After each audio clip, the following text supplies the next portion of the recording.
Section 1. Hey guys, tonight we're diving into a topic that's as old as civilization itself, how ancient Egyptians dealt with one of humanity's oldest struggles, insomnia.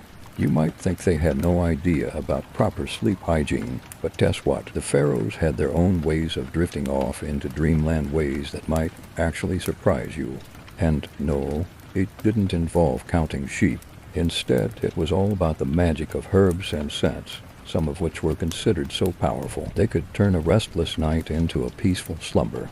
But before you get comfortable, take a moment to like the video and subscribe, but only if you genuinely enjoy what I do here. And hey, while you're at it, drop a comment below letting me know where you are and what time it is where you're watching from.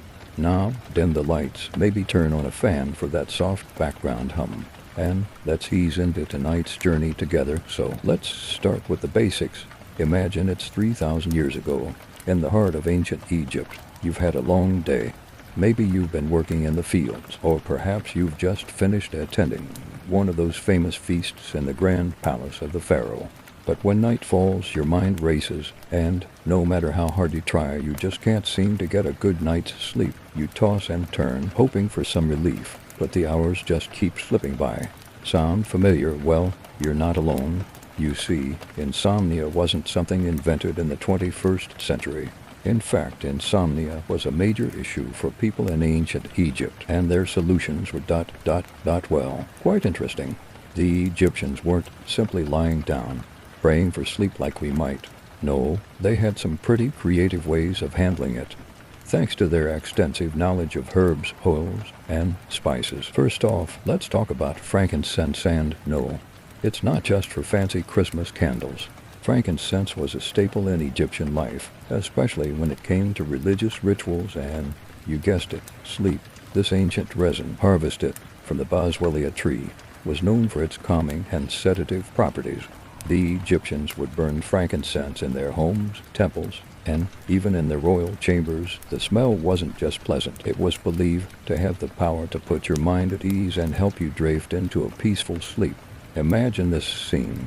You're lying on your bed, the soft glow of a lamp flickers in the background, and the air is thick with the sweet, smoky scent of frankincense. The calming aroma fills your lungs, your body starts to relax, and suddenly sleep doesn't seem so elusive anymore. But that's not all. The Egyptians were also big fans of myrrh, another potent resin with sleep-inducing properties. It's said that myrrh was often mixed with other oils to create soothing massage bombs. After a long day of hard labor, or maybe an intense day of royal duties, the Egyptians would apply these oils to their skin. They believed that myrrh not only helped with physical ailments, but it also helped ease the restless mind, making it the perfect remedy for insomnia. Now, this may sound like just an ancient beauty treatment, but the Egyptians were serious about their sleep rituals. Their knowledge of herbs and oils was deeply rooted in their spiritual beliefs. They didn't just think about the body's needs, they were also concerned about the soul. You see, in ancient Egypt, it wasn't just about physical rest, it was about achieving a sense of harmony and balance that would carry you through to the afterlife. And here's a fun little tidbit. Scientists still aren't entirely sure about the exact sleep benefits of frankincense and myrrh, but modern aromatherapy has certainly given these ancient remedies a place in the spotlight. Who knew that a ritual that helped pharaohs sleep might still hold some wisdom for our restless nights today? But enough about oils, let's dive into another interesting part of Egyptian sleep culture, the role of dream interpretation. See, in Egypt, sleep wasn't just about rest, oh no, it was a portal to the divine. Pharaohs and commoners alike believed that dreams could be messages from the gods, and these weren't just vague, "Oh, I dreamt about a snake" kind of dreams. They were serious matters, sometimes requiring priests and scribes to interpret the visions that occurred during sleep. If you were a pharaoh, your dream might just decide the fate of the empire. No pressure, right?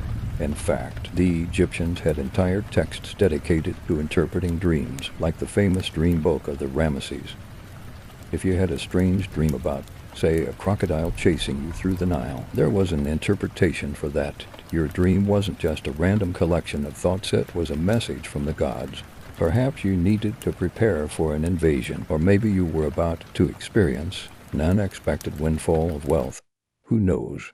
So the next time you find yourself tossing and turning, wondering what's going on in your head, just remember sleeping wasn't just about rest in ancient Egypt. It was about aligning yourself with the divine, interpreting dreams, and finding balance through oils and rituals that worked on both the mind and the body. Section 2. Hey, welcome back. Let's dive into tonight's second chapter, where we're going to take a closer look at the pharaohs and their fascinating approach to sleep. Now, I know what you're thinking. Didn't they have armies to command, pyramids to oversee, and a whole kingdom to rule? Yes, they did. But they also had their own fair share of sleepless nights because, surprise, surprise, even powerful rulers struggle with insomnia. Before we get started, remember, take a moment to like the video and subscribe if you find these stories intriguing.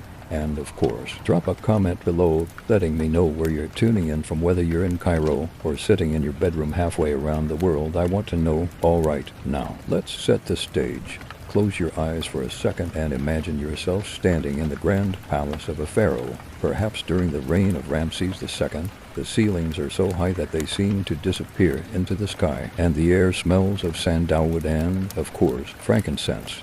The sound of distant chanting drifts from the temple. But there's one thing missing: sleep.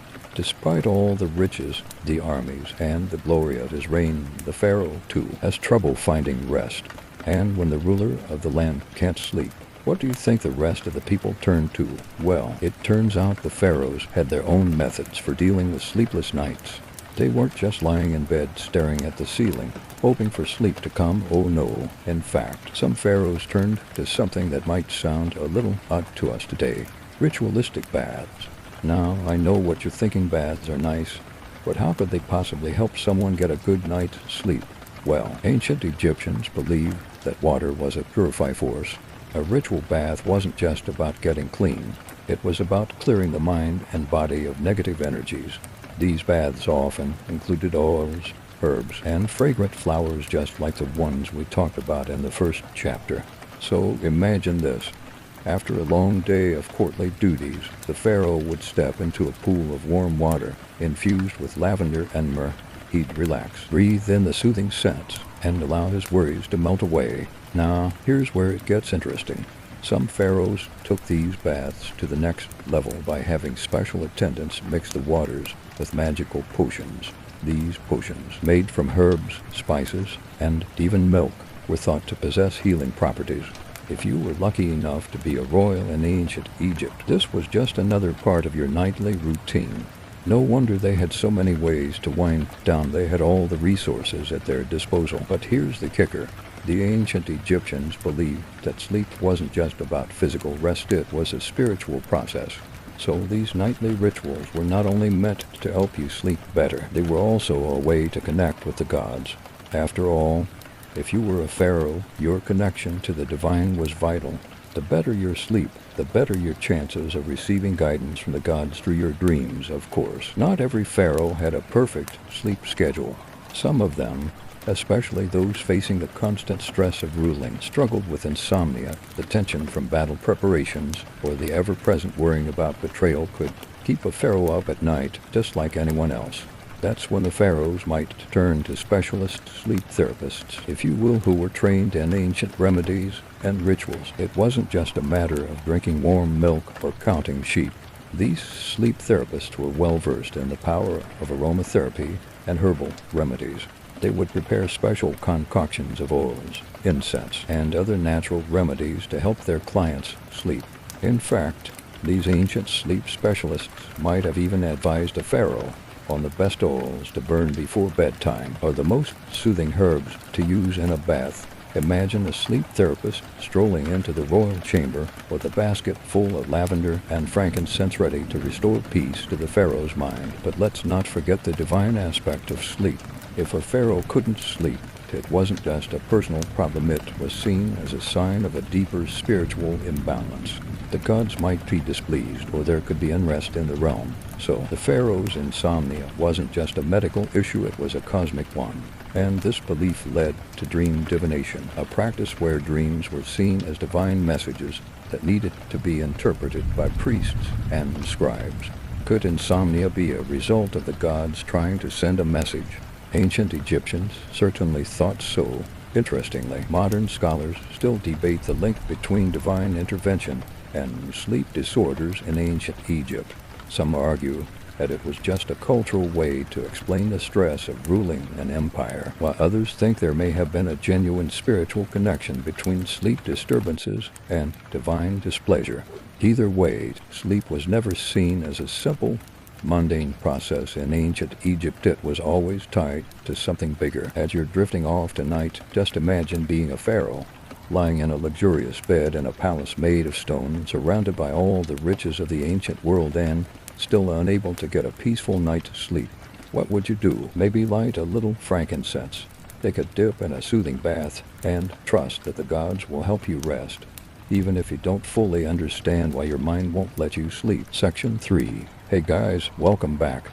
Tonight, we're stepping into one of the most fascinating aspects of ancient Egyptian culture, the power of dreams. And no, this isn't just about your classic "I am being chased by a giant crocodile" kind of dream. Dreams in ancient Egypt were considered divine messages, and they had a serious impact on daily life, especially when it came to sleep. Before we dive into it, take a moment to like the video and subscribe if you've been enjoying these stories. And while you're at it, drop a comment below to tell me where you're watching from. Are you in the heart of a bustling city, or are you tucked away in a quiet little town? I'd love to know. All right, now, let's get back to those dreams. Imagine you're lying on your bed, trying to fall asleep under the vast Egyptian sky, the stars twinkling through an open window. You've got a long day ahead, probably a royal duty or two to attend to, or maybe a few important ceremonies. Your mind is racing, and you're struggling to find rest, but just as you start to nod off, a strange thought hits you.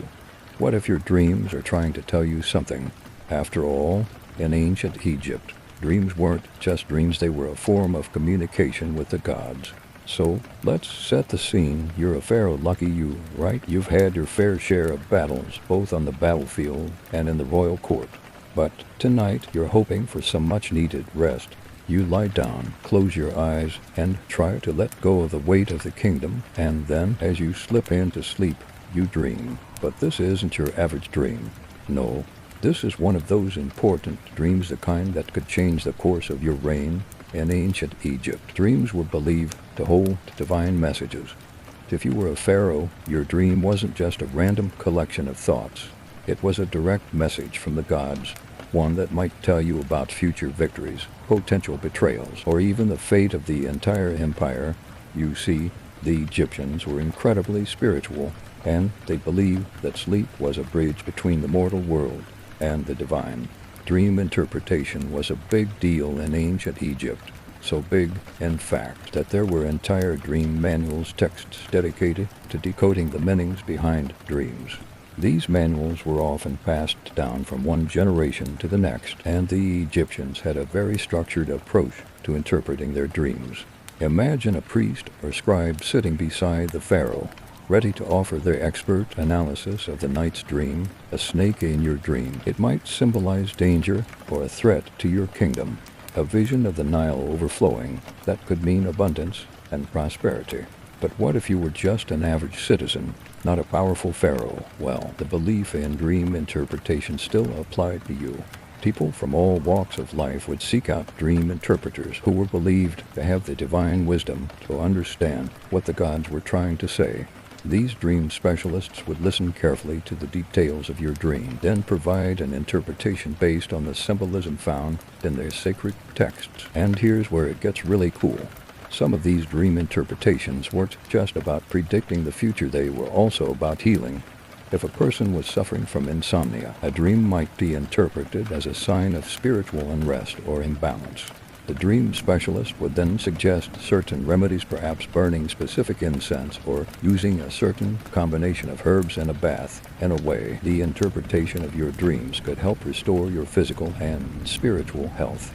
But now, here's a little twist. Did the gods really use dreams to communicate? That's still up for debate. While some scholars argue that the Egyptians had a very real belief in divine messages through dreams. Others think that dreams were just a psychological response to the stresses of life. We'll never know for sure, but the fact remains that dreams played a huge role in Egyptian culture, especially when it came to sleep. Let's pause for a second and think about how this ties back to our current world. Dreams and sleep have always been a source of mystery and fascination. We still don't fully understand what happens when we sleep or why we dream the way we do. Sure, we've got some scientific theories, but there's still so much we don't know. And just like the ancient Egyptians, we often look to our dreams for guidance, whether it's interpreting a strange vision or just hoping for some clarity about our lives. In ancient Egypt, dreams were a way of connecting with something greater than oneself. And I think that's something we can still relate to today.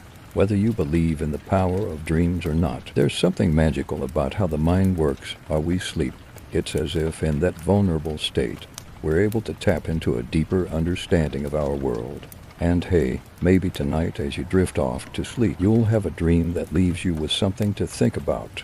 Maybe it'll be about a giant crocodile chasing you, or maybe it'll be something more profound. Either way, like the Egyptians, you can rest easy knowing that you're not just sleeping, you're tapping into something beyond the Section 4. Hey, welcome back. Tonight we're diving into a sensational topic quite literally. While most of us associate scent with perfumes or food, in ancient Egypt, aromatherapy was much more than just a pleasant fragrance. It was actually a key player in the ancient approach to sleep. Yes, we're talking about the way the Egyptians used incense oils and perfumes to calm the restless mind and bring about a peaceful slumber. Who knew your nightly rituals could involve more than just dimming the lights and fluffing your pillow? Before we get started, don't forget to like the video if you're enjoying these deep dives into ancient Egypt. And if you haven't already, make sure to subscribe. Trust me, you won't want to miss out on these stories. Also, drop a comment below and tell me what scent helps you relax: lavender, sandalwood, or maybe something a little less conventional. I'm curious. All right, let's set the stage. You've had a long day in ancient Egypt, and now, as the sun sets over the horizon, it's time to prepare for rest. The air is thick with heat, and the sound of crickets hums in the background.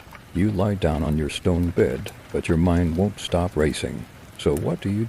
You reach for your trusty bowl of essential oils. Now, in ancient Egypt, the idea of rest wasn't as simple as just lying down and hoping for sleep. You see, the Egyptians believed that scents could deeply affect the body, mind, and spirit. These weren't just smells, they were tools for achieving balance. The Egyptians used fragrances for just about everything: religious rituals, healing, beauty treatments, and, of course, sleep. Aromatherapy, in the modern sense, had ancient roots. One of the most popular scents in ancient Egypt was frankincense. You've probably heard of it, and it is still popular in modern aromatherapy. But the Egyptians didn't just burn frankincense for the scent. It had spiritual significance. They believed that the rising smoke of frankincense was a connection to the divine. It was said to carry prayers to the gods, but it also had calming properties that helped calm the mind, making it easier to fall asleep. But frankincense wasn't the only scent in their arsenal. Myrrh, another resin, was frequently used as well. Myrrh has a richer, earthier smell compared to frankincense, and the Egyptians used it in much the same way. When combined with oils, it could help soothe the body, making it ideal for relaxation before bedtime. Imagine yourself, after a long, exhausting day, lying down while a servant gently massages a blend of myrrh and olive oil into your temples. The calming effects would begin almost immediately. The Egyptians didn't stop at just burning incense or applying oils. Oh no, they had a whole ritualistic approach to sleep that included baths infused with fragrant oils and herbs. Baths weren't just about cleanliness, they were about restoring balance. Picture this: you step into a warm, soothing bath, the water infused with lavender and cedar wood. The lavender works its magic on your nervous system, easing the stress of the day, while cedar wood's grounding properties connect you with a deeper sense of tranquility. It's like you're not just cleansing your body, but also your soul. But what's even more fascinating is the spiritual connection these oils had to the Egyptians' beliefs about the afterlife. For the Egyptians, sleep was closely tied to spiritual renewal. It wasn't just about resting the body. It was about restoring harmony between the body and the gods. They believed that in the act of sleeping, the soul would temporarily leave the body and enter the divine realm. To ensure peaceful rest and a safe journey into the afterlife, Egyptians used set as a means of spiritual protection. It wasn't enough to simply sleep peacefully. The goal was to ensure the soul was safe, protected, and in harmony with the universe. Lavender, for example, is still a well-known sleep aid today, but in ancient Egypt, it was seen as a powerful tool to calm the restless spirit.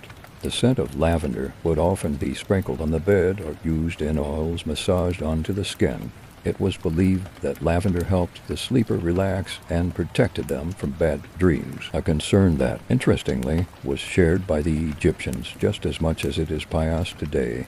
Let's not forget the royalty, the pharaohs, and nobles who had access to the most extravagant sleep rituals.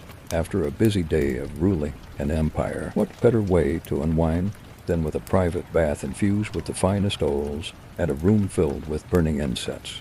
Imagine a pharaoh lying on a golden bed, the air around him thick with the sweet, calming fragrance of frankincense and myrrh.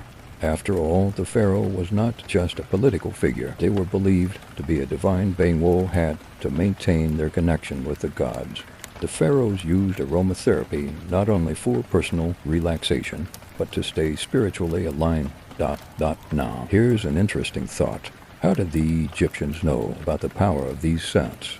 While some of the knowledge may have come from trial and error, it is also possible that they understood something we only beginning to realize today. Modern science has shown that certain essential oils, like lavender and frankincense, can indeed help promote relaxation and sleep by affecting the nervous system. It is as if the Egyptians were in tune with the natural world in a way that we only starting to fully understand. But what is even more fascinating is the idea that the Egyptians saw scents as a direct connection to the divine.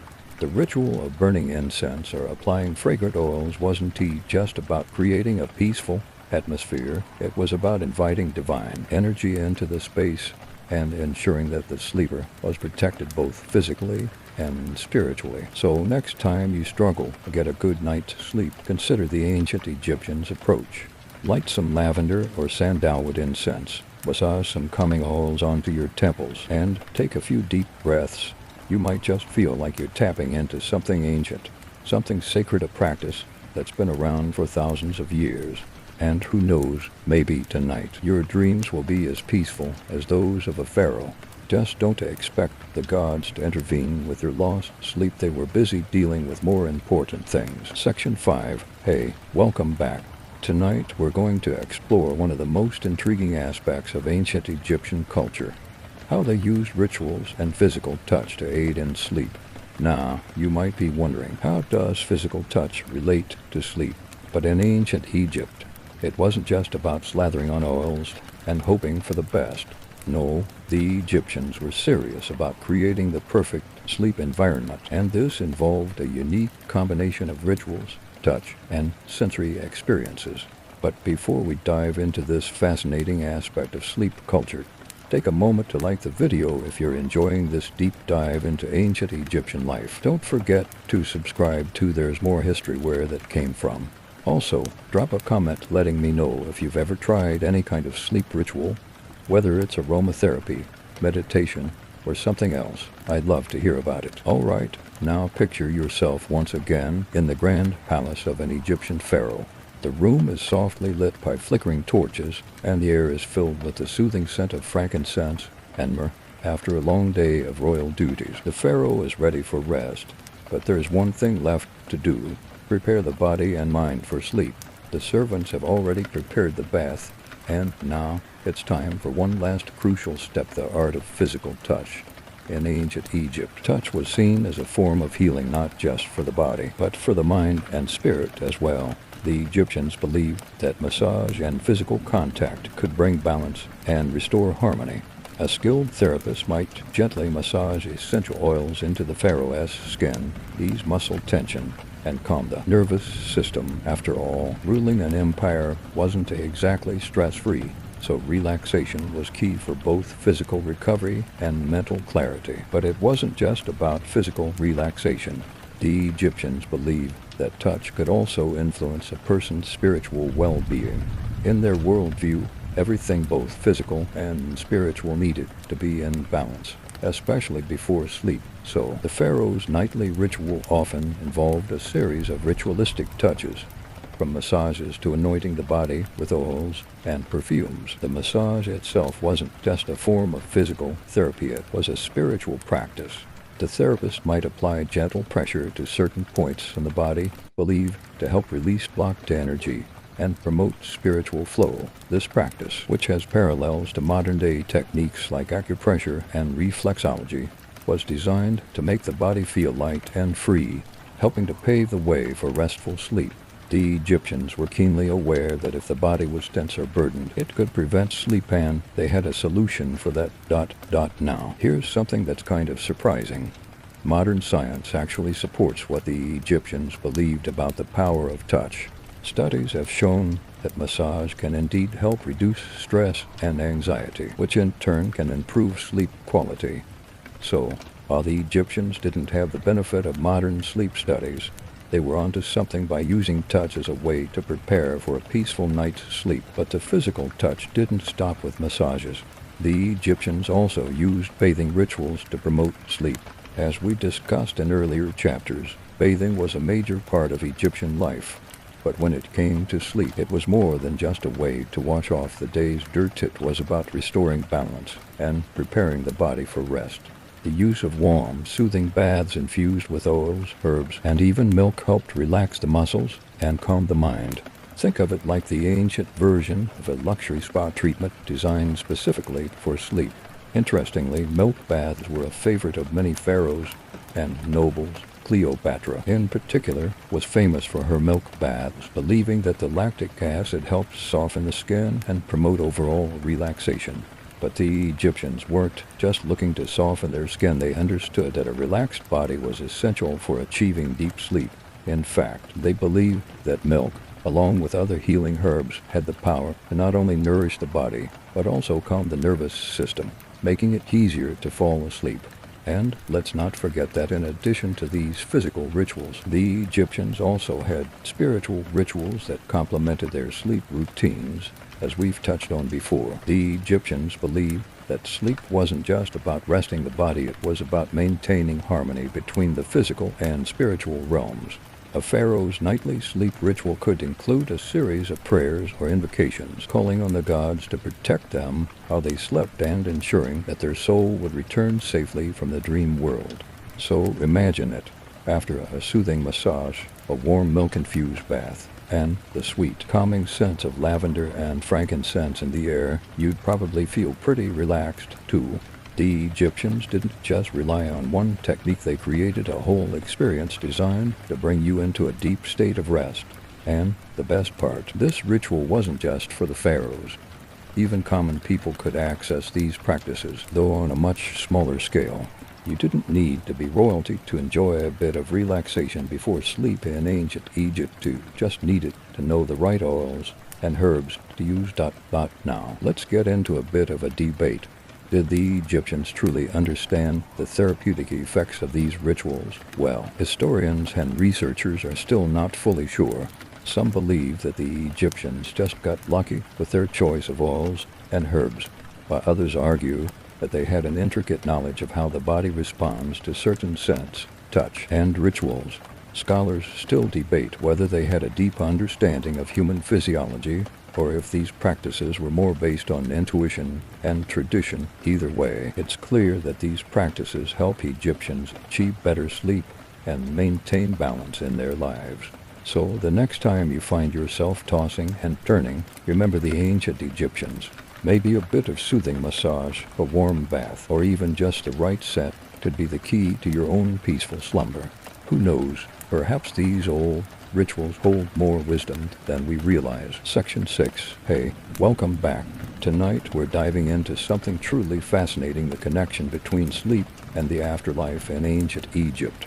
Now you might be thinking, how can sleep and the afterlife possibly be connected? Well, in ancient Egypt, Sleep wasn't just about rest, it was a ritual, a transition, and an essential part of the journey to the afterlife. The Egyptians didn't see death as a permanent goodbye. Rather, they viewed it as a kind of eternal sleep, the ultimate rest. But before we get into that, remember to like the video if you're enjoying these deep dives into ancient Egypt. And if you haven't already, make sure to subscribe so you can keep exploring more fascinating historical topics with me. Also, feel free to drop a comment below and share your thoughts on the afterlife. Do you think there's more to sleep than just rest? Now, let's travel back in time to ancient Egypt, where the concept of sleep was much more profound than we might imagine. Sleep wasn't just about getting some shut-eye after a long day. No, it was a spiritual process, and in many ways, it mirrored the afterlife journey. The Egyptians believed that when you went to sleep, you were temporarily leaving your body and entering into a spiritual realm, much like how they viewed death as the soul leaving the physical world to enter the afterlife. So imagine this: you've had a long day in the bustling city of Thebes, overseeing royal duties, overseeing the construction of temples, or perhaps making decisions for the kingdom.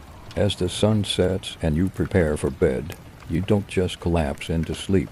Oh no, you prepare yourself just like you would for any important journey. You've probably taken a bath, anointed your skin with fragrant oils, and perhaps burned some incense. It's not just about comfort. It's about aligning your body, mind, and spirit for the transition from the waking world to the world of sleep. But here's the interesting part. The Egyptians believed that sleep was essential preparation for what would come after death. The soul needed to be at peace, just like the body needed to rest. And so, much like you would prepare for sleep each night, the Egyptians spent their lives preparing for their final eternal rest. They didn't view death as a sudden, irreversible event. Instead, death was seen as a form of eternal sleep, and this sleep had to be prepared for meticulously.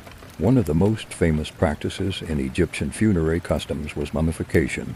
While mummification's primary purpose was to preserve the body for the afterlife, it was also tied to the idea of eternal rest. The body needed to be carefully preserved, just like sleep would preserve you during the night. Egyptians believed that in the afterlife, your body and soul would need to work together to reach eternal peace, just as your body and spirit work together when you sleep. But mummification wasn't just about preserving the physical body, it was about preserving the spiritual essence too. This is where the rituals came in. When a person passed away, they weren't simply buried in a tomb. Oh no, they were prepared for the journey to the afterlife, just as someone preparing for sleep would align their body and spirit for rest. Special spells and prayers were said over the deceased, and they were equipped with everything they might need for their eternal slumber: incense, oils, food, and even sacred texts. In a way, death was just another form of sleep, only this time it lasted forever. Now, what does all this have to do with sleep? Here's the connection. The Egyptians believed that sleep was a rehearsal for death. Just like how you prepare yourself for sleep each night, making your bed, using calming scents, and getting your body ready for rest, the Egyptians thought they were preparing their souls for eternal sleep. They made sure their bodies and spirits were aligned and ready for the afterlife, much like how a person might prepare for a peaceful night of rest. One of the most important texts in Egyptian burial rituals was the Book of the Dead, a collection of spells and instructions to help the deceased navigate the afterlife. Think of it as a kind of spiritual map that guided the soul through the various challenges and dangers they would face before reaching the ultimate destination, eternal peace. This was similar to the idea of preparing for sleep by setting the right conditions, whether it is lighting incense, adjusting the room temperature, or choosing the right position to rest in. For the Egyptians, rituals and preparations were vital to ensure the soul's safe passage through death, just as they were for a restful sleep. But what's truly fascinating is how the Egyptians didn't see death as something to fear. Instead, they saw it as a natural transition. They didn't believe that death was the end. They believed that the soul would continue its journey in the afterlife, much like how we believe sleep rejuvenates the body and prepares us for the day ahead. Sleep was just the beginning of a spiritual journey, and death for the Egyptians was a continuation of that journey. So let's pause for a moment. Did the Egyptians believe that sleep was literally the same as death, well, scholars still debate this connection. Some argue that the Egyptians saw sleep as a spiritual journey in itself, a time for the soul to temporarily leave the body and return to the divine. Others believe that sleep was simply the first step toward preparing the body and soul for death. Either way, it's clear that for the Egyptians, both sleep and death were deeply tied to their beliefs about the afterlife. Now, let's think about this in our own lives. We often talk about sleep as a way to recharge and renew. For the Egyptians, sleep was a way of temporarily entering the divine realm, and death was simply an extension of that process of permanent rest. Whether you believe in an afterlife or not, there's something quite beautiful about the way the Egyptians viewed sleep as a spiritual process. It's a reminder that, just like we need to rest each night, there's a deeper, more spiritual side to our existence. So, as you prepare for sleep tonight, think of it not just as rest, but as a journey, a temporary departure from the waking world. Who knows? Maybe you'll wake up tomorrow feeling just a little bit more spiritually aligned, just like the Egyptians believed would happen after a peaceful night's rest. Section 7. Hey, welcome back. Tonight we're diving into a rather mysterious and fascinating topic, the afterlife and how it relates to sleep in ancient Egypt. Now, you might think of sleep as simply resting your body and mind, but for the Egyptians, it was so much more. They didn't just view sleep as a temporary escape. It was deeply intertwined with their beliefs about death and the journey of the soul. After all, they spent centuries perfecting rituals to ensure peaceful sleep, but they were just as concerned with the final rest, their idea of eternal sleep.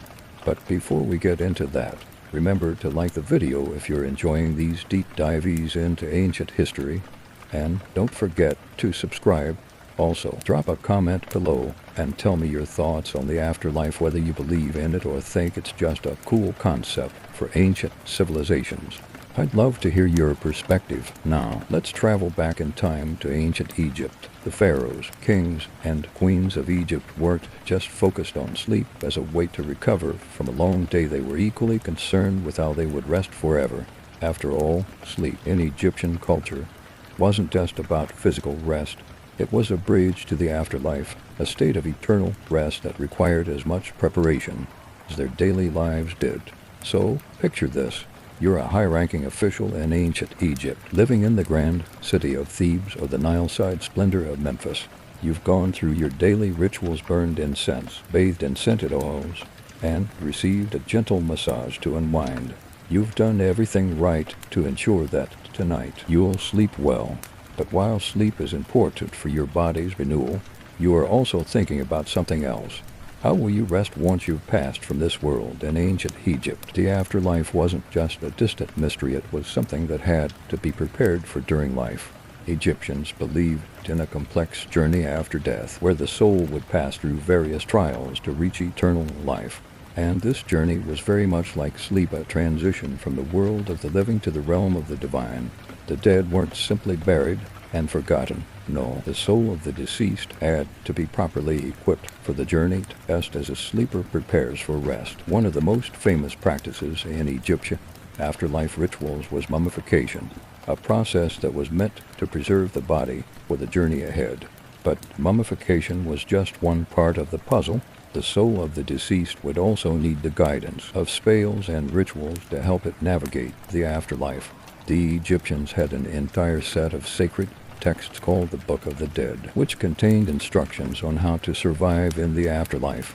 These were basically spiritual roadmaps, helping the soul navigate through perilous places like the underworld and the judgment hall of Osiris, the god of the afterlife. And this is where the concept of sleep and eternal rest comes into play.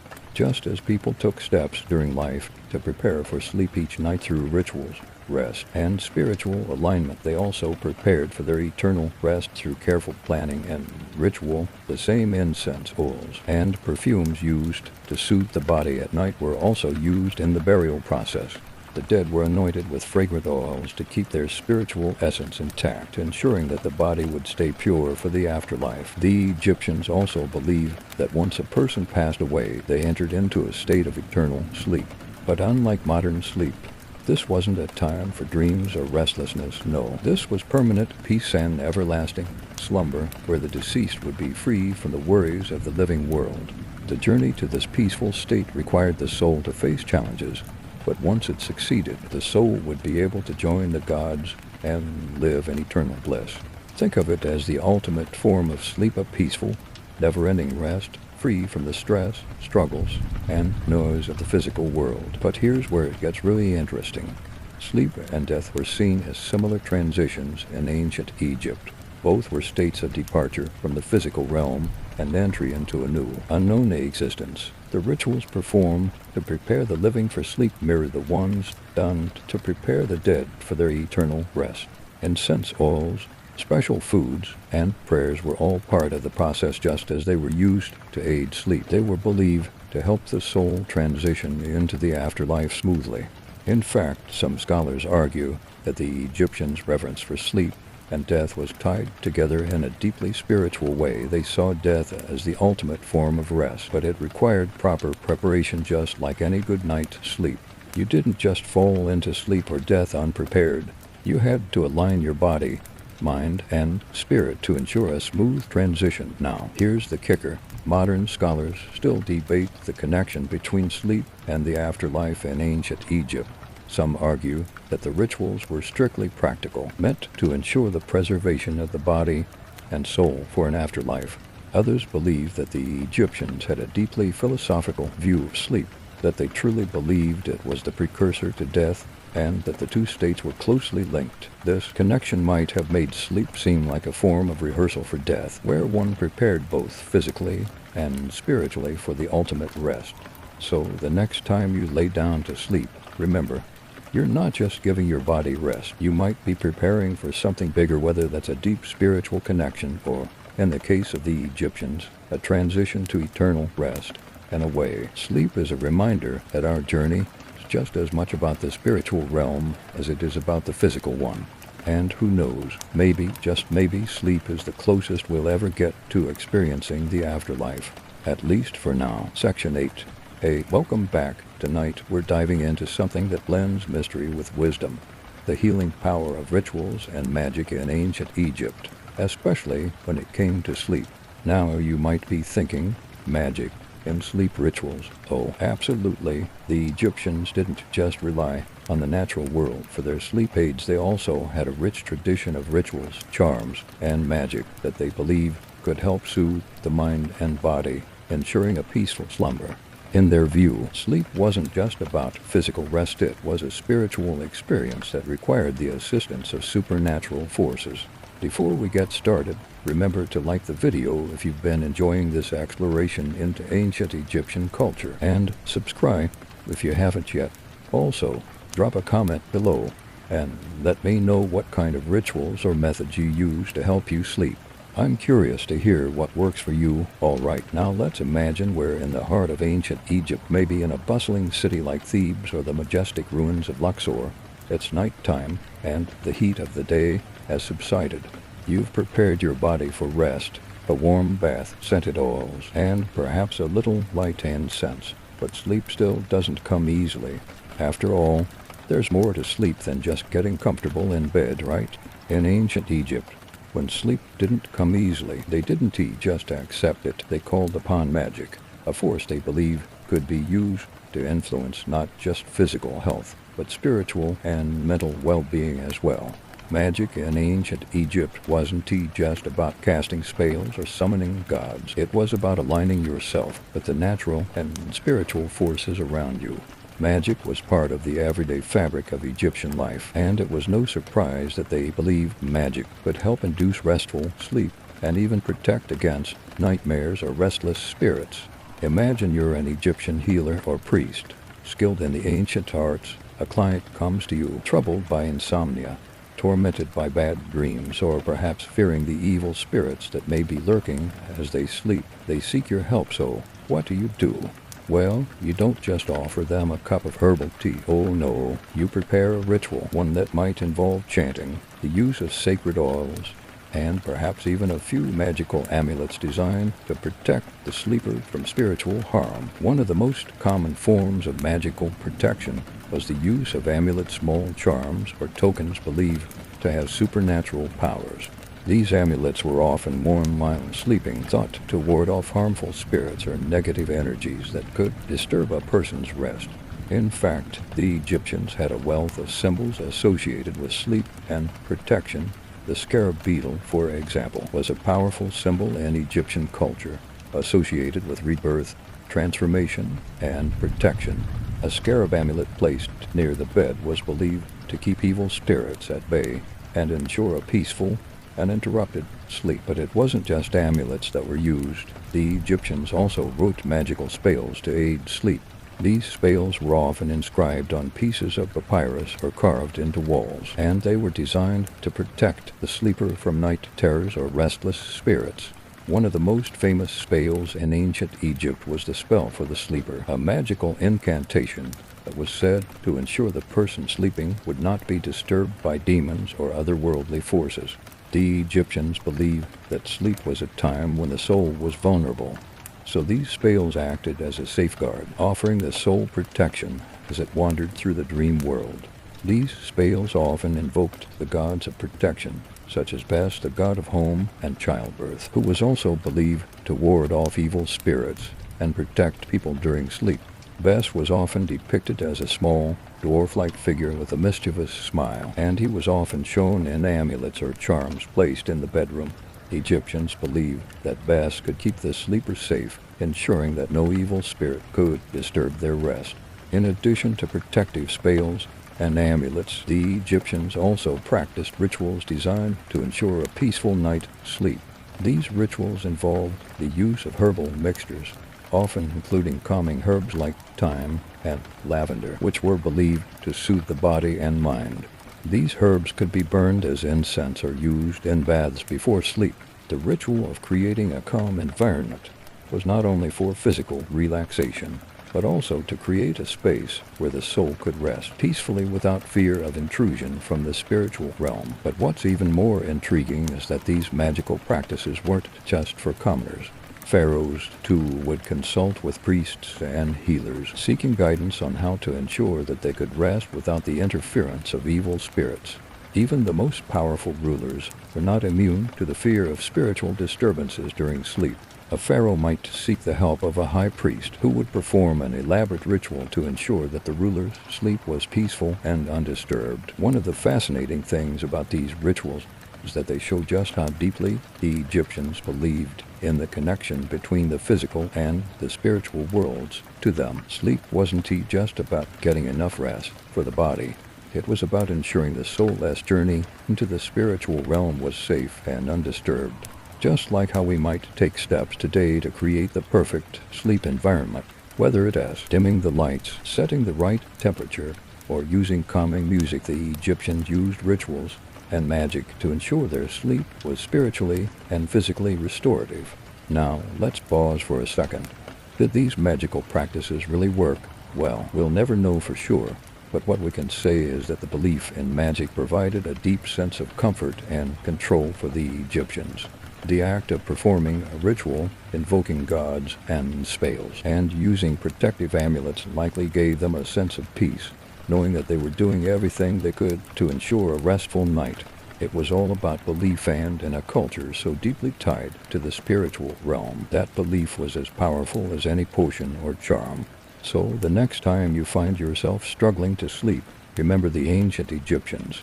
Maybe it's time to light a calming incense, say a little prayer, or simply believe in the power of rituals to help guide you into a peaceful slumber. Section 9. Hey, welcome back. Tonight we're diving into something that might seem a little unexpected, but is absolutely key to understanding the ancient Egyptian approach to sleep music. Now you might be thinking, wait, music for sleep? That sounds modern, but believe it or not, the ancient Egyptians had their own ways of using sound and rhythm to induce rest and relaxation. Much like how we might listen to calming tunes today, the role of music and sound in ancient Egyptian sleep rituals is something that's often overlooked, but it's truly fascinating. Before we get started, remember to like the video if you're enjoying this exploration into ancient Egypt. If you haven't subscribed yet, Now's the perfect time, and as always, drop a comment below letting me know if you've ever used music or sound to help you sleep. I'm curious if you have a favorite sound that helps you unwind at the end of a long day. Alright, let's travel back in time to ancient Egypt, where the power of sound wasn't just about entertainment, it was about healing and spiritual alignment. You see, the Egyptians didn't have streaming services or soundtracks for sleep like we do today, but they understood the power of music and rhythm to calm the mind, relax the body, and create a peaceful atmosphere before sleep. In fact, sound played a critical role in their rituals, from religious ceremonies to private moments of rest. Imagine you're lying down in a royal palace or a humble home by the Nile. The air is cool, the flicker of candlelight dances around the room, and you're ready to rest. But just before you close your eyes, you hear something soft, melodic, and soothing. It's music, the sound of a lute or a flute being played by a skilled musician, or perhaps the rhythm of a drum guiding the tempo of the evening. Music wasn't just an entertainment tool. It was seen as a way to align your body and spirit with the natural world, making it easier to fall into restful sleep. In ancient Egypt, musical instruments like the harp, lyre, and flute were common, but the drum had an especially significant role in inducing trance-like states. The Egyptians believed that rhythm, particularly the steady pulse of the drum, could sync with the heartbeat and help bring the listener into a relaxed, almost meditative state. This is something we still experience today. Ever noticed how a repetitive beat can help you calm your mind, like listening to the sound of rain or ocean waves? Well, the Egyptians understood this connection long before us. But music wasn't just for relaxation, it was also spiritual. For the Egyptians, sound had the ability to connect the physical and spiritual realms. Certain melodies and rhythms were believed to have divine power, capable of calming restless spirits or inviting positive energy. In fact, priests and healers often used music in rituals to promote healing and bring about physical and mental balance. Just as music today can help soothe the soul, the Egyptians saw it as a bridge to spiritual peace. Let's dig a little deeper. The Egyptians had ritual music designed for various purposes: healing, ritual purification, and even protecting against bad dreams. When it came to sleep, the right music or sounds could transform a restless night into one of peaceful rest. Priests would use instruments like the sistrum, a type of rattle, during religious ceremonies. This instrument was said to have a calming, protective effect, believed to ward off negative energies and invite tranquility. This is similar to how we might use sound therapy or binaural beats today, creating a specific frequency to help our minds relax and slip into a restful state. Interestingly, modern science has shown that certain types of sound and music can indeed help with sleep. Slow, repetitive rhythms have been proven to lower heart rates, reduce stress hormones, and even improve sleep quality. It's like the ancient Egyptians were ahead of their time, using sound to induce a state of relaxation that modern science now validates. Music, sound, and rhythm were an essential part of their nightly ritual to ensure the body and spirit were at peace, ready for the rejuvenating sleep they believed was necessary for maintaining spiritual health. Let's not forget about chants. The Egyptians, like many other ancient cultures, believed that chanting certain sounds or phrases had a direct connection to the divine. When it came to sleep, chants were used to invoke protection, ensuring that the sleeper's soul wouldn't be disturbed by evil spirits or restless dreams. These chants were often part of a larger ritual, sometimes combined with the burning of incense or anointing with oils, all of which worked together to create the perfect environment for spiritual and physical rest. Now you might be wondering, how did the Egyptians use music in their daily life beyond the sleep? Well, music was deeply embedded in every aspect of their culture, from religious rituals in the grand temples to the banquets and celebrations that marked the lives of the elite. Music played a central role in Egyptian society, but it wasn't just for grand occasions. Music was used during daily tasks, helping to maintain rhythm and flow in everything from work to worship. It was believed that music could elevate the soul and connect the mundane world to the divine. But the question remains, did the Egyptians believe that music could directly affect sleep? Well, Scholars still debate whether music's therapeutic effects were understood in the same way we understand them today. However, the fact that music was such an important part of their healing and spiritual practices suggests they likely believed in its power to influence both body and mind. Whether it was a soft lullaby played on a lyre or the rhythmic pounding of a drum to clear the mind, music in ancient Egypt was seen as a vital tool for achieving rest, relaxation, and spiritual alignment. So, the next time you find yourself struggling to fall asleep, consider the soothing power of sound. Maybe light a candle, put on some calming music, and let the rhythm guide you into that peaceful slumber, just like the Egyptians did thousands of years ago. Section 10. Hey, welcome back. Tonight we're diving into the fascinating world of dream interpretation in ancient Egypt. By now, we've seen how sleep was more than just physical rest. For the Egyptians, it was a spiritual journey, an opportunity for the soul to travel and connect with the divine. And dreams, well, they were believed to be the direct messages from the gods, offering guidance, warning, and insight into the future. This chapter is all about how dreams were taken incredibly seriously in ancient Egypt, and how they were used as tools for personal and royal decision-making. Before we start, remember to like this video if you've been enjoying this series, and subscribe for more ancient history deep dives, and leave a comment below if you've ever had a dream that felt meaningful or even prophetic. I'm always curious about your dream experiences. Alright, let's set the stage. Picture yourself lying down in ancient Egypt, just about to drift off to sleep after a long day. The air is thick with the scent of frankincense and myrrh, and the moonlight spills gently into your room. Your body is relaxed, your mind is calm, and as you begin to fall asleep, you can't help but feel that something important might come through your dreams tonight. In ancient Egypt, that feeling wasn't just a random thought. It was deeply rooted in their belief that dreams were messages from the gods, and that they could reveal truths about the future. For the Egyptians, dreams weren't just strange, random images that popped up during sleep. Oh no, dreams were seen as divine communication. If you were a pharaoh, your dreams could determine the fate of your entire kingdom. Were you about to go to war? Were there threats to your reign?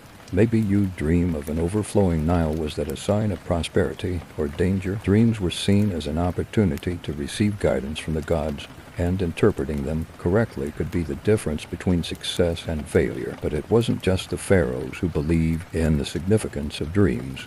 Everyone in ancient Egypt had access to dream interpreters who were trained in the sacred art of divine dream interpretation. These interpreters were often priests or scribes, people who had studied the sacred texts and knew how to decode the symbols in a dream. Just like today, when you wake up from a vivid dream and wonder what it means, the Egyptians would turn to someone who could offer insight into their dreams. These interpreters were highly respected and were believed to possess the ability to connect with the divine realm and understand the messages encoded in dreams. So let's take a look at how Egyptians interpreted different types of dreams. For example, if someone dreamed about a snake, it wasn't just a random encounter with a reptile. No, the Egyptians would interpret it as a sign of danger, a warning of potential betrayal or enemies lurking. Snakes were seen as symbols of chaos, and encountering one in a dream could signify something dangerous ahead, perhaps a political threat or a natural disaster. On the other hand, if a dream involved lions, the interpretation would likely be quite different. Lions were seen as symbols of strength and royalty, so dreaming about one might be seen as a sign of upcoming victory or a reaffirmation of power. One of the most famous examples of dream interpretation comes from the biblical story of Joseph, who was a vizier in ancient Egypt. Joseph, known for his ability to interpret dreams, famously interpreted the Pharaoh's dream about 7 fat cows and 7 skinny cows. He correctly predicted 7 years of abundance followed by 7 years of famine. This ability to interpret dreams was not just a personal skill, it was a divine gift in the eyes of the Egyptians. Pharaohs relied on dream interpreters to make major decisions, including those about wars, alliances, and even personal matters like marriage or succession. Dreams were so important in ancient Egypt that there was an entire text dedicated to the interpretation of dreams. The Dream Book of the Ramesses. This book was essentially a manual guiding Egyptians on how to interpret the different symbols that appeared in their dreams. It listed various symbols, such as animals, weather patterns, colors, and objects, and provided interpretations based on what the dreamer had experienced. The book served as both a guide and a spiritual tool, helping the dreamer understand the message that had been sent from the gods. Now, here's where things get even more fascinating. The Egyptians also believed that dreams could be prophetic. They thought that dreams could reveal the future, offering glimpses into what was to come. And it wasn't just random guesses. Dream interpreters believed they could predict events by analyzing the symbols in a dream. For example, if someone dreamed of flying, it might symbolize freedom or elevation in status, whereas a dream of drowning might be interpreted as a warning of emotional turmoil or danger. Rivers and water were often key symbols in Egyptian dreams because of the Nile's importance in their daily life.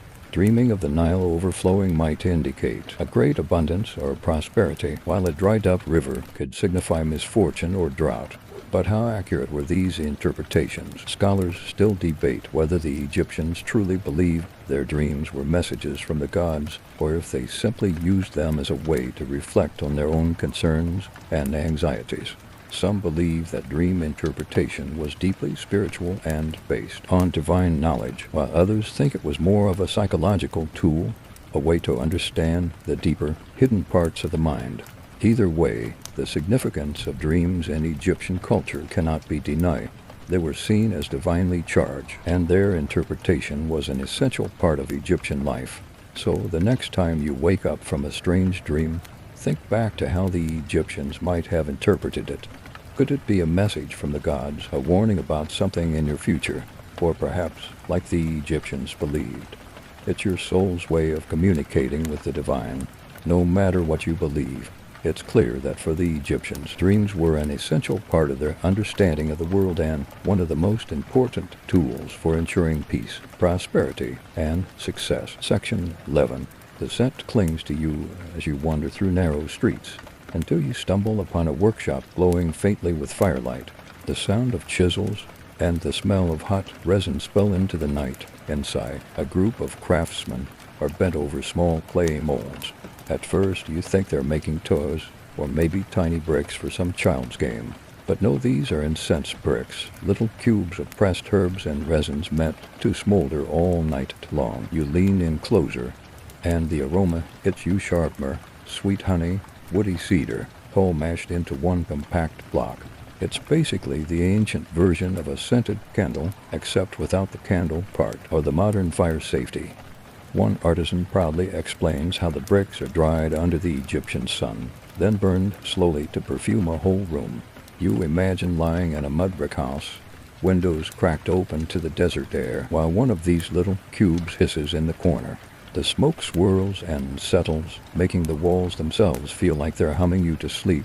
The quirky detail here, sometimes they shape these incense bricks like animals, cats, birds, even little scarabs, because apparently, why settle for boring squares when you can have a purring cat-shaped sleep aid? You can't help but smile, picturing someone trying to fall asleep next to a smoking clay beetle. Charming, or just a little creepy. You decide to give them the benefit of the doubt. You watch the workers carefully weigh out powdered frankincense and stir in sticky tree resin and even a splash of wine. They press the paste into molds, then leave them to dry until rock hard. The whole thing feels half like a chemistry lab, half like baking a batch of cookies, except the final product is meant to lull your brain into dreamland instead of giving you a sugar high. Some historians believe these incense bricks were not just for sleep, but also for purifying air and warding off pests. Still, when you hear one craftsman boast that his bricks can make even the crankiest merchant sleep like a baby, you realize this was a real market pitch. Buy my incense. Skip the tossing and turning, and you wonder, has advertising really changed in 3,000 years? Of course. Not everyone agrees on how common this practice was. Some scholars argue incense bricks were luxuries, used mainly in temples and wealthy households. Others think cheaper versions were burnt in everyday homes too. The academic debate rumbles on, and meanwhile, you're standing here, eyes half-lidded, thinking, who cares who's right, time already relaxed just smelling the workshop. One of the artisans notices your drowsy look and chuckles. He presses a small, palm-sized brick into your hand. It's rough but warm, still radiating the heat of the kill. The scent clings stubbornly to your skin. For a moment you imagine slipping it into your own bedroom tonight, lighting it up and watching your worries dissolve into the curling smoke. You tuck it carefully into your satchel, step back out into the cool air, and suddenly the city feels different. Every doorway seems to breathe with its own faint fragrance, like the whole town is exhaling. You realize, here, sleep isn't just something you fall into. It's crafted, shaped, molded quite literally by hands that know how to press peace into clay. Section 12, the gift in your satchel still lingers with its earthy scent as you're led through winding corridors, deeper into the palace. Torches flicker, guards in linen skirts stand stiffly, and you're quietly wondering if your sandals are dusty enough to be judged unworthy. But then a pair of ornate doors swing open, and suddenly you're in a chamber so fragrant, so heavy with sweet smoke, it's like stepping into someone else's dream. This is the Queen's private bedroom, though bedroom feels like an understatement. The place looks more like a temple asleep. Golden lamps glimmer on polished stone. Soft fabrics cascade from the ceiling, and bowls of glowing incense are arranged in perfect symmetry. The air is warm, perfumed, almost liquid. You feel like you could scoop it up with your hands. Here's the thing. In ancient Egypt, falling asleep wasn't just a biological need for the royals, it was practically a performance. The Queen doesn't just lie down and hope for the best. She has an entire ritual. First comes the anointing with fragrant oils, myrrh, lotus, maybe even cinnamon, imported at insane cost from somewhere beyond the Red Sea. Servants gently massage the oils into her skin, their hands moving in slow, practiced patterns. You watch, wide-eyed, and think, yep, this beats any modern spa voucher. Then comes the incense. Special blends are burned only for the royal chambers, mixtures so secret you imagine entire scrolls dedicated to them. Hidden away from prying eyes, the smoke rises in coils, thick and deliberate, filling every corner of the room. The Queen inhales deeply, as if the fragrance itself is a lullaby written for her alone. And the quirkiest part, the pillows, they aren't soft and fluffy like you'd expect. Nope, many Egyptian pillows were actually carved from wood or stone, shaped to cradle the neck while leaving the head elevated. The logic, keep your elaborate hairstyle intact, keep your airways clear, and bonus, give the incense smoke a straight shot to your face. You can't help muttering internally. Stone pillows plus clouds of perfume sounds like comfort and torture at the same time. Historians still debate how much of this ritual was about health and how much was pure symbolism.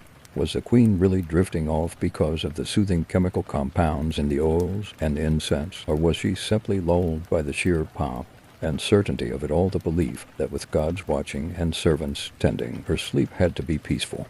The arguments go back and forth, and you're caught in the middle, swaying slightly from the perfume haze, thinking both sides have a point. One of the attendants notices your dazed expression and offers you a small cloth dipped in lotus oil. You dab it lightly on your wrist, and instantly the floral scent rises, wrapping around you like invisible silk. Your body slackens almost against your will. The whole room seems to hum low, steady, as if walls and ceiling are breathing along with you. And for a moment, you imagine yourself not as a visitor, but as part of the ritual, drapes closing around you, attendants whispering prayers, the steady curl of incense smoke drifting like stars fallen to earth. Sleep here isn't just rest, it's ceremony, theater, a nightly coronation of the body. And as the Queen reclines on her not-so-cushy stone pillow, you realize even power itself needs a bedtime story, whispered through fragrance and flame. Section 13. The palace walls fade behind you as the next day's sun beats down, and suddenly you're no longer a pampered guester trudging along with a caravan. Camels sway like slow-motion ships, donkeys clop stubbornly, and every merchant has that glazed-over look of someone who's been walking in sand for 3 lifetimes. You tug your cloak tighter and wonder how anyone manages to sleep in a desert this loud-whined howling, animals grumbling, and a sky so wide it feels like it might tip over and crush you. Then you notice it. Almost everyone has a tiny pouch dangling from their belt, stitched from linen or soft leather. One trader, catching your curious glance, unties his pouch and holds it up with a grin. The moment he cracks it open, a wave of fragrance hits you: sharp cedar, dried herbs, maybe even a sprinkle of mint. He calls it his sleep bag, like some kind of portable knit-stand candle. At night, he says, you tuck it under your head wrap or pillow, and boom, instant desert lullaby. It's charming, really. A whole caravan filled with sweaty travelers. Yet when they settle in for the night, the air smells faintly of spice and resin. Like a wandering perfume shop, you stretch out on a rough mat and imagine inhaling from your own pouch. Drifting off, or the dunes still shimmer faintly in moonlight. Suddenly the desert doesn't feel so harsh. Here's a quirky twist. Some pouches even had amulets sewn inside, little carved scarabs or tiny beads. Not only did the herbs promise to soothe the mind, but the charm supposedly kept nightmares at bay. Talk about an ancient version of a lavender-scented dream catcher. You can't help smiling at the thought. A 30-year-old merchant snoring peacefully, thanks to a beetle-shaped good luck charm tucked into his pillow. Of course, scholars argue over how widespread these sleep pouches really were. Were they a luxury for traders wealthy enough to buy imported spices, or did every traveler cobble together their own from whatever herbs grew nearby? The truth is murky, the evidence scattered. But one thing is certain: the concept of a personal sleep kit feels oddly timeless. You picture someone today spritzing chamomile spray on a pillow and think, yep, humans haven't changed much at all. That night, as the caravan makes camp, you're handed a pouch of your own. The fabric is rough but warm from the day's heat, and inside you catch the faint sweetness of dried flowers. You hold it close to your nose, and suddenly the desert noise fades, the camels groan softer. The wind feels more like a lullaby than a howl. Even the sand beneath you seems to soften, like it wants you to stay still. You lie there, pouch in hand, gazing at the stars that once felt overwhelming. Now, with the fragrance curling around you, the sky seems less like it might crush you and more like it might tuck you in. For the first time, you don't feel like a guest wandering through someone else's world. You feel like you belong, just another traveler, carrying a pocket-sized piece of peace. You tilt your head back and stare at the night sky. An Egyptian night is nothing like what you're used to. No neon signs, no city glow, just a sky so dark and endless that the Milky Way looks like someone spilled a sack of diamonds across black velvet. You only came out here to catch a breeze, but then the air carries a faint, resinous sweetness. Someone nearby whispers that the smoke is meant to soothe the stars, which instantly makes your brain go, wait, stars need bedtime stories too. So does the sun get coffee in the morning? In ancient Egypt, incense wasn't just about smelling nice. It was a cosmic Wi-Fi signal, believed to connect mortals with gods and also to keep your dreams from spiraling off course. Especially at night, when the Nile's breeze tugged at the desert sands, the rising smoke was like an invisible rope, pulling restless minds down into rest. Historians think this obsession with incense had a lot to do with astronomy. Egyptians weren't casual stargazers. They were hardcore sky nerds. The movement of the stars decided harvests, ceremonies, even the legitimacy of kings. You sit near a fire pit and watch priests carefully sprinkle powdered resin onto the flames. The smoke curls upward, as if trying to shake hands with Orion himself. Soft chants ripple in the background, slow, steady, hypnotic. You can't help but think, wow, this is basically the world's first guided meditation podcast. The only difference is that we burn lavender candles today, while they used frankincense, myrrh, and argarwood. Here's a quirky detail. Egyptians sometimes mixed honey and tree sap into their incense just to make the smoke thicker and more stubborn, like glue for prayers. The theory was that sticky smoke caught the stars' attention, ensuring the gods actually tuned in. You breathe it in, feeling your head go a little heavy, almost like the entire sky is tucking you into an invisible sleeping bag.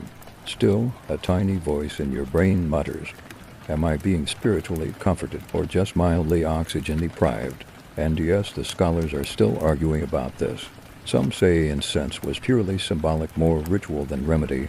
Others point to the chemistry, arguing certain plant resins genuinely relax the nervous system and act like ancient aromatherapy. To this day, nobody's reached a consensus. Lying there on the sandy ground, you're tempted to raise your hand and say, guys, call it whatever you want, I'm already dozing off. The night wind brushes past, carrying frog call from the river, and little insect hums from the desert. The smoke drifts with it, blending into what feels like ancient white noise. And then you get it, this wasn't just about medicine or magic. It was about trust. Trust that in a chaotic, overheated world, you could still drift into safe dreams. You roll over, feel a grain of sand and scratch your shoulder, but it doesn't matter. The fragrance lingers like a soft blanket you can't see. Your eyelids sag heavier and heavier, and in that last flicker of awareness, you realize, maybe thousands of years later, you too will light a little candle, gaze up at the stars, and search for the same quiet peace. The night is still young when you're handed a bundle of papyrus scrolls, their edges frayed, their ink faded like old freckles. You carefully unroll one and find yourself staring at a list that looks suspiciously like a grocery order, except it's not for tonight's dinner. It's for a medical prescription. Welcome to the world of ancient Egyptian sleep remedies, written down by healers who somehow managed to combine spirituality, botany, and a pinch of trial and error chemistry. The script is neat, though you don't exactly read hieroglyphs fluently. Luckily, a nearby scribe eagerly translates. To calm the restless mind, grind frankincense with juniper berries, mix with warm milk, and recite a prayer to Isis before drinking. You raise your eyebrows. That's oddly specific. Also, did they just reinvent the world's first bedtime latte? Some recipes are practical, others borderline magical. One scroll instructs mixing crushed poppy seeds with honey, then placing the mixture under the tongue. You immediately think, so that's basically an ancient lozenge but with a side of mild narcotics. And yes, poppies did grow along the Nile, and they were known for their calming, sleep-inducing properties. Historians still argue how widely they were used. Were these microdoses meant to actually knock someone out, or were they just symbolic, part of a ritual that comforted the patient enough to relax? The debate continues, and you're standing here thinking, either way, it's better than counting sheep. Here's a quirky detail that makes you smile. Some prescriptions don't just involve drinking or inhaling things. They suggest writing spells on strips of papyrus, then soaking them in beer and drinking the paper-infused brew. That's right, literally drinking your bedtime story. You can't help but imagine the healer smirking. If the herbs don't help, maybe the placebo will. The more you read, the more it feels like flipping through the world's oldest DIY wellness blog. Calming teas, check. Herbal pouches, check. Spiritual affirmations disguised as spells, double check. Except instead of trendy fonts and pastel graphics, you get hieroglyphs of birds' eyes and the squiggly lines staring up at you like they're in on the joke. Of course, not every remedy was safe by today's standards. Some included hefty amounts of alcohol or strange minerals you wouldn't exactly want near your body. Still, you get the sense that people trusted these formulas deeply, and maybe that trust itself, the belief that the gods and the plants were teaming up to protect their dreams, was the most powerful sedative of all. You set the papyrus down carefully, fingers still sticky with resin from earlier. Your eyes sting a little from squinting at the faded ink, but you feel oddly comforted. Somewhere across thousands of years, someone else had scribbled these instructions in the quiet hope of sleeping better. And now, here you are, leaning over the same fragile scroll, fighting the same battle with rest. You breathe in, and the scent of old ink and dried herbs wraps around you. The world outside goes quiet, like the scroll itself has pulled a blanket over your ears, and in that silence, you realize sometimes the cure for sleeplessness isn't just in the recipe, it's in the ritual, the act of believing that with the right words and the right herbs, rest will finally find you. By now, you've followed enough trails of smoke to recognize that incense wasn't the only trick in the Egyptian sleep toolbox. Tonight, instead of being ushered into a temple or handed another papyrus scroll, you're guided into a quieter corner, a small chamber where an old lamp flickers, and a basin of golden liquid glimmers in the firelight. It looks almost like melted sunlight, but when you lean closer, the scent hits you sweet, earthy, resinous. This isn't for drinking, it's for touch. The woman tending the basin dips her hands into the oil, then begins working it into the back of a man stretched out on a reed mat. The sound is soft, almost musical, the glide of palms against skin, the faint crackle as the oil warms against the body.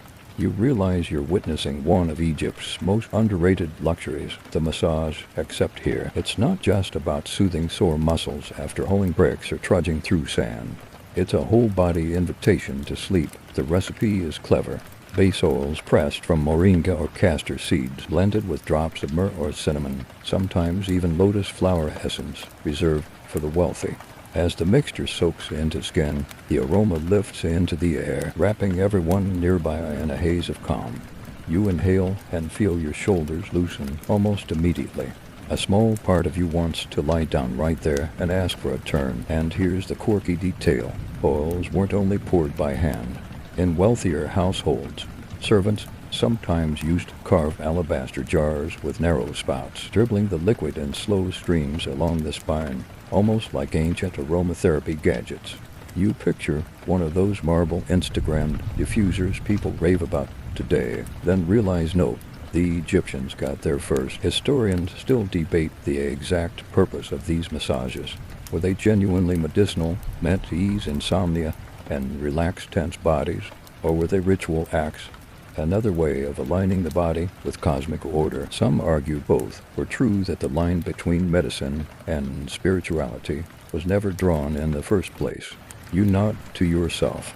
Makes sense. Who's to say where science ends and comfort begins? The man on the mat exhales with a deep, shuddering sigh. His hands go slack. His breathing slows. The room grows so quiet you can hear the faint pop of the oil lamp. You realize the massage has already carried him halfway into sleep, right there on the reed floor. No chanting, no prayers, just touch, oil, and time. The masseuse notices you watching, smiles softly, and beckons. You hesitate because, let's be honest, who volunteers for an oily back rub in the middle of an ancient city? But curiosity wins. You lie down, cheek against cool matting, and feel the first warm trickle across your shoulders. It's lighter than you expect, almost like being painted with liquid sunlight. Her hands press gently, firmly, spreading the warmth across your skin until your body melts into the mat like wax. And just like that, you understand. Sometimes sleep doesn't need to be coaxed by prayers or forced by potions. Sometimes it only needs a pair of hands, a little oil, and the patience to let the body remember how to rest. Section 14. By the time you wake, the caravan has already packed up and gone, leaving you trailing behind in the shifting dunes. But your little sleep pouch still clings to your wrist. Its scent faint but stubborn as you trudge back toward the city. Whispers rise around you, talk not of sleep, but of death, and in ancient Egypt. The two are never far apart. You're led into a cool stone chamber, the kind where every footstep echoes like a drumbeat. At first, you think it's just another temple ritual, but then you see it.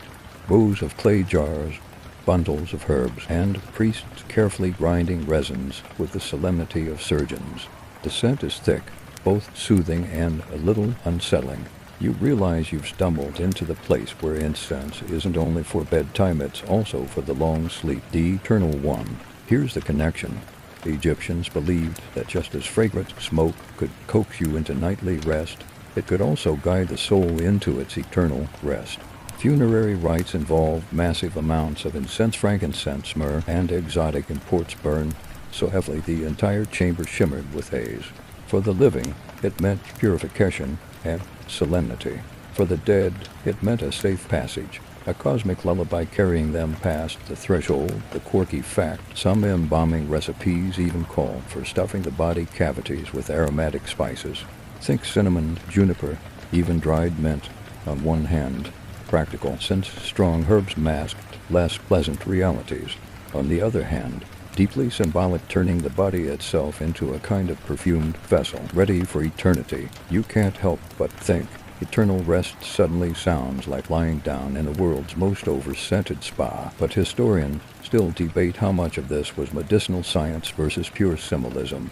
Were these spices genuinely slowing decay and calming mourners, or were they more about theater, convincing everyone present that this was a holy process, not something to fear? The academic arguments pile as thick as the resin smoke. Meanwhile, standing here in the chamber, your throat catches a little, and you quietly admit, whatever the reason, the smell is oddly calming. A priest hands you a small cone of resin, tells you to drop it into the brazier. You do, and a plume of smoke curls upward, fragrant and heavy. You watch it rise, thinking of all the other nights you've seen smoke reach for the stars. But this time you understand, for the Egyptians, sleep and death weren't opposites. They were neighbors to doors along the same corridor. One opened nightly, the other only once. You step back into the sunlight, blinking hard. The air feels cleaner, lighter, but the scent lingers on your skin, clinging stubbornly like memory itself. You clutch your pouch again, suddenly aware that its fragrance isn't just about tonight's rest. It's a reminder. Even across thousands of years, humans have always longed for the same thing, to be carried gently into the dark, whether for a few hours or forever. Section 15. You walk slowly back toward the Nile, the city thinning behind you. The night air has cooled, and for the first time in days, the desert feels kind.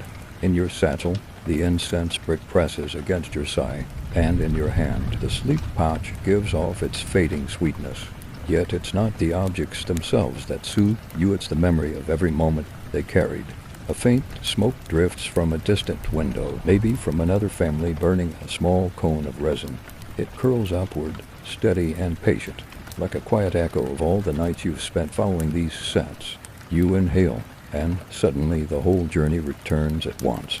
The bustling markets, the priests chanting under the stars, the queen's golden chamber thick with perfume, the caravan of merchants swaying with their little pouches. It's as if every trace of fragrance has woven itself into one invisible thread, tying you to this place, this time, this rhythm of life. And here's the strange part: you realize that sleep in Egypt was never just about rest. It was always something bigger, a bridge to the stars, a rehearsal for eternity, a conversation with the gods whispered in smoke. Even the simplest villager lighting a scrap of resin believed they were participating in that vast, cosmic dialogue. And you, standing here centuries later, still feel it. There's a quirky image that sticks in your mind. A merchant snoring with a beetle charm sewn into his pouch, a queen reclining on her stone pillow, a temple cat curling into the incense haze. Different lives, different worlds, but all chasing the same small miracle to close their eyes and drift away without fear. It makes you smile, because in the end, you're no different. You two are standing here, clutching a pouch, waiting for the night to carry you off. Historians may still argue about the chemistry of resins, or the symbolism of smoke, or the economics of spice trade. But as you exhale and let the last wisp of incense slip past your lips, none of that matters. What matters is the silence settling around you, the way your body loosens, the way your mind tilts gently toward dreams. You're reminded of something simple, almost childlike. Sleep is a gift, whether given by science, by ritual, or by a handful of crushed petals hidden in cloth. The scent is faint now, almost gone, but you don't mind. You realize you don't need it anymore. You're already carrying it with you, woven into memory, into the quiet rhythm of your breath. The night is waiting, the stars are steady, and for the first time you feel completely at home in the dark. And now the story slows. The images blur a little, as if smoke itself is softening the edges of your mind. The bustling markets, the chanting priests, the glowing palace, all of them fade like lanterns carried downriver, drifting away one by one. What remains is only the steady pulse of breath, yours and the world's, rising and falling together. You feel your body grow lighter, as though the sand beneath you is turned into water, cradling you gently. Each exhale seems to untie a knot inside your chest, loosening worries you didn't even know you carried. The scents of resin and flowers no longer belong to Egypt. They belong to your own quiet night. Right here, right now, the stars above are still bright, but they no longer demand your attention. They watch kindly, like guardians standing at a distance, giving you permission to rest. The hum of the desert wind melts into the softest lullaby, and your mind drifts unhurried into that borderland between waking and dreaming. You're already halfway gone, carried by a thread of smoke that leads not to temples or palaces, but to your own safe place of sleep.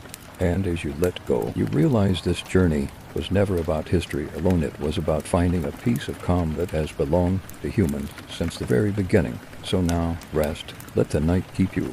Let the story dissolve into quiet, and when morning comes, you'll wake not with the dust of Egypt in your hair, but with the peace of having been gently carried through time. The end. Good night.